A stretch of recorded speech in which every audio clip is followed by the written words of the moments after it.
Et si certains de nos comportements, même les plus profonds, les plus mystérieux, n'étaient en fait que les échos d'une force ancienne, cachée au plus profond de nous, une force qui, encore aujourd'hui, serait en train de sculpter nos esprits? Alors, allons-y. La question qu'on va explorer ensemble est assez audacieuse, presque vertigineuse. Est-ce qu'on est vraiment les héritiers d'une lignée pure, ou plutôt le fruit d'un métissage complexe avec des humanités qui ont aujourd'hui disparu? C'est vraiment le cœur de notre sujet. Pour bien comprendre l'idée, imaginez la scène. On ouvre le capot d'une Tesla, la dernière, la plus high-tech, et au milieu des circuits imprimés, on trouve ça. Un vieux rouage en fer, massif, archaïque. Eh bien, c'est exactement l'image que la science nous propose aujourd'hui pour décrire notre propre cerveau. Une mécanique ultra-moderne qui contiendrait des pièces d'un autre âge. Et attention, ce n'est pas juste une métaphore. En 2010, le généticien Svante Pääbo a fait une découverte qui a tout changé. Les humains non africains portent en eux entre 1,5 et 4% de gènes néandertaliens. C'est concret, c'est mesurable. C'est un héritage qui dort en nous. Et le point crucial, c'est que cet héritage, il va bien au-delà de la couleur des cheveux ou de la résistance au froid. Non, c'est comme un fantôme qui hante nos synapses, qui influence la forme même de notre cerveau et potentiellement la manière dont on pense, dont on ressent et dont on interagit avec le monde. Alors justement, comment est-ce qu'il se manifeste ce fantôme? On va explorer ensemble quelques hypothèses qui sont fascinantes, même si elles restent spéculatives, et qui relient cet ADN ancien à des modes de pensée très spécifiques dans notre société. Premier cas.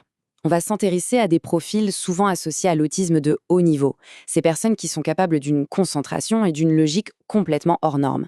Et si, au lieu de voir ça comme un trouble, on le voyait plutôt comme un mode de fonctionnement cognitif, disons vintage, un héritage direct de ce passé lointain? Le psychologue Simone Baron-Cohen parle de cerveau hyper masculinisé, qui est entièrement tourné vers la systématisation. C'est un esprit qui ne voit pas le monde comme un grand théâtre social, non, mais plutôt comme un ensemble de mécanismes à décoder, une suite de lois logiques à comprendre. Il faut se remettre dans le contexte d'il y a 50 000 ans. Ce type de cerveau, c'était un atout de survie majeur. Dans un monde hostile, la capacité à tailler un silex à la perfection ou à anticiper la migration d'un troupeau, eh bien, c'était beaucoup plus vital que de savoir naviguer dans des intrigues sociales complexes. C'était un véritable laser de précision taillé pour la survie. Mais cet héritage archaïque, il a aussi un côté bien plus sombre. On va maintenant s'intéresser à une autre figure plus énigmatique, celle du prédateur social, qu'on relie parfois à la psychopathie primaire. La caractéristique clé de ces individus, c'est ce qu'on appelle l'empathie froide. Ça veut dire qu'ils peuvent lire les émotions des autres avec une précision chirurgicale, ce qui en fait de redoutables manipulateurs. Sauf que leur propre centre émotionnel, l'amygdale, lui, reste complètement silencieux. Ils comprennent, mais ils ne ressentent rien. Et cette empathie froide, ça devient un avantage tactique, une vraie stratégie de prédateur social en 3 temps. Observer, prédire et ensuite manipuler.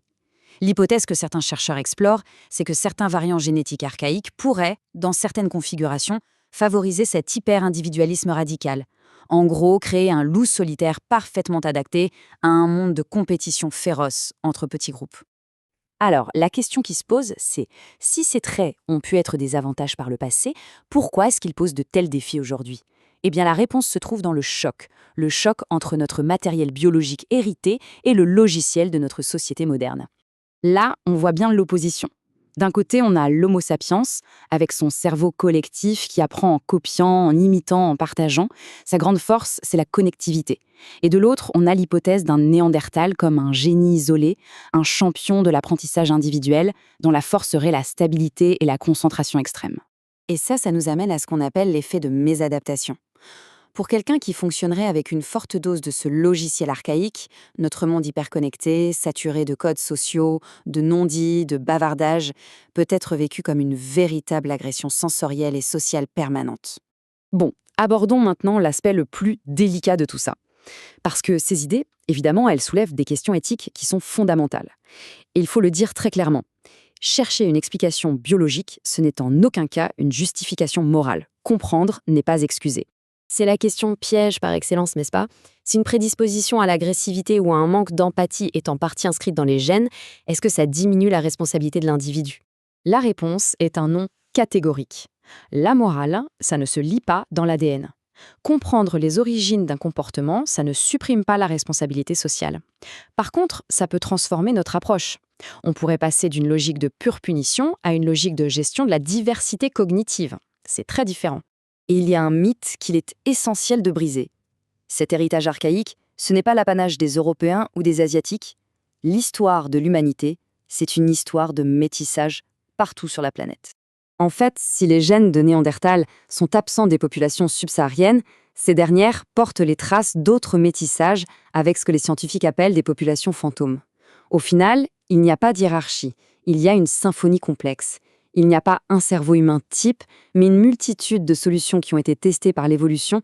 Finalement, cette plongée dans nos gènes nous ramène à une conclusion assez puissante.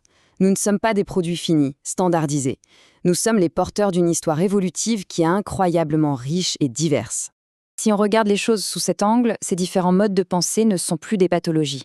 L'esprit autiste qui excelle dans l'analyse de données, le leader froid qui prend des décisions difficiles, l'artiste solitaire perdu dans sa création, ce sont peut-être tous des gardiens d'une part de notre histoire ancienne. Des modes d'être qui contribuent, encore aujourd'hui, à la richesse de notre société.